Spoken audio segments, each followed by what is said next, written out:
Post TV va rester la référence du sport au pays. La preuve. Salut les amis, moi je suis Jimmy Mwindo, cycliste international.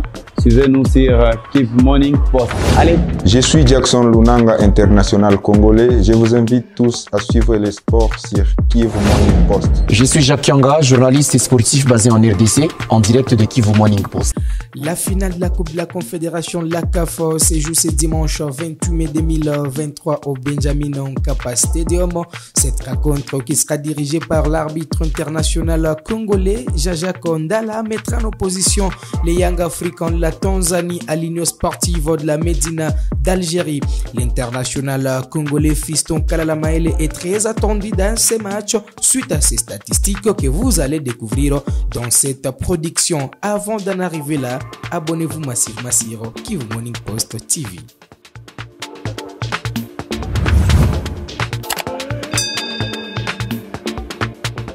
Allez, bon début des week-ends à tous les amoureux du sport.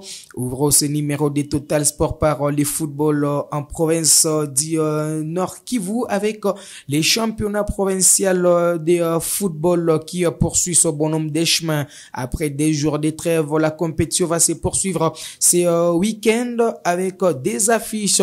D'abord, c'est samedi 27 mai 2023, la formation du FC Likonga de Kirumba va jouer contre la formation de Union de Beni, un match de Delio blessé. Vous le savez, la formation de Likonga après sa victoire sur la pelouse des Bisons 1 devant les tenants du titre du championnat local de football de Goma, l'FC Mwangaza. Cette équipe avait perdu ses matchs sur tapis vert suite à l'alignement de quelques joueurs non éligibles face à une équipe de Benigno aussi bâtie par la formation du FC Mwangaza des Bisons. Ça sera en tout cas un match entre des lieux blessés qui auront en tout cas la détermination de s'imposer pour valider son ticket pour les derniers carrés du championnat provincial. Un jour plus tard, soit les dimanche 28 mai 2023, la formation de Benisport, après sa victoire sur tapis vert devant la formation qui ira du territoire de Massissi, va en découdre face à l'équipe de l'AS Kivu United qui revient d'une défaite de 0-1 devant les Daring Club qui ira du territoire de Massissi. Et Benisport et Likonga ont été ragaillardis par la présence de Union Group. C'est jeudi. D'abord dans une séance d'entraînement pour la formation de Likonga, mais également au quartier général pour l'équipe de Benisport. Ces deux équipes ont reçu une enveloppe très considérable de la part de la maison Union Group afin de préparer leur prochain match de la plus belle des manières. Coup de chapeau certainement à Union Group qui va rester les premiers sponsors du sport dans la région, d'ailleurs privé par l'association des journalistes sportifs du Congo, section du Nord Kivu. On va enchaîner avec la 14e édition de la Coupe du Congo du football féminin. Les coups d'envoi a été donné ce jeudi avec la victoire du tenant du titre, le TP Mazembe Chilidamo, qui s'est imposé au stade Frédéric Kibasa Maliba de Lubumbashi sur une manita 5 buts à brosse devant la formation de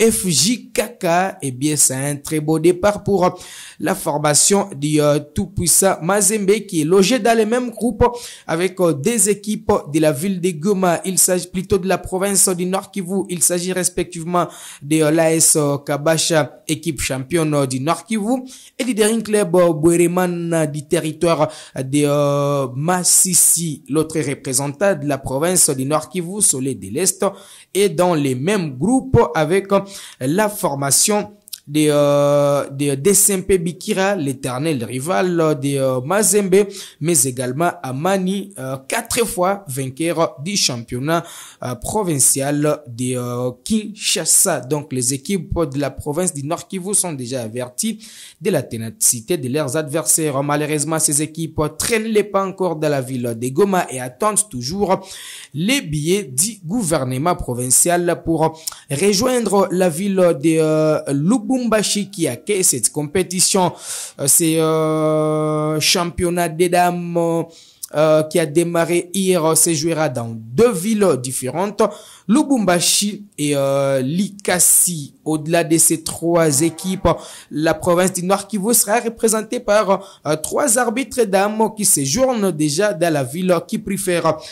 Il s'agit de Sarah Mayani, Marie Kahambu et Bienvenue Rehema. Ces 3 dames ont quitté la ville de Goma hier pour Lubumbashi afin d'officier certaines rencontres. Allez, on va rester dans le football féminin pour vous parler de l'arbitre international dame de la ville de Goma, Rachel Zindula, qui respire désormais l'air de la ville égyptienne de Caire pour prendre part à un séminaire de formation des arbitres internationaux, une formation qui démarre, en tout cas c'est samedi 27 mai 2023 et qui se terminera le 31 mai prochain au Caire en Égypte. Rachel Zindula est accompagnée par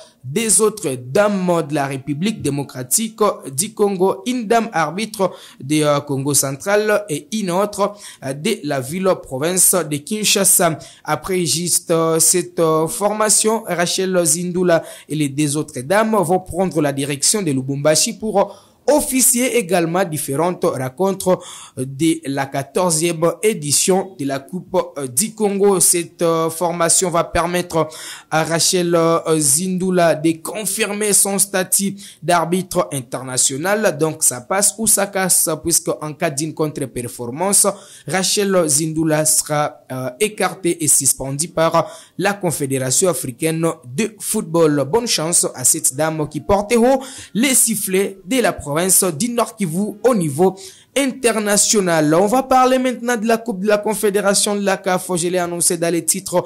La finale de la Coupe de la Confédération de la CAF se joue ce dimanche 28 mai 2023 au Benjamin Nkapa Stadium. Cette rencontre verra la formation de Young Africa recevoir l'Union sportive de la Médina d'Algérie. Un match qui sera dirigé par l'arbitre international congolais, Jean-Jacques Ndala.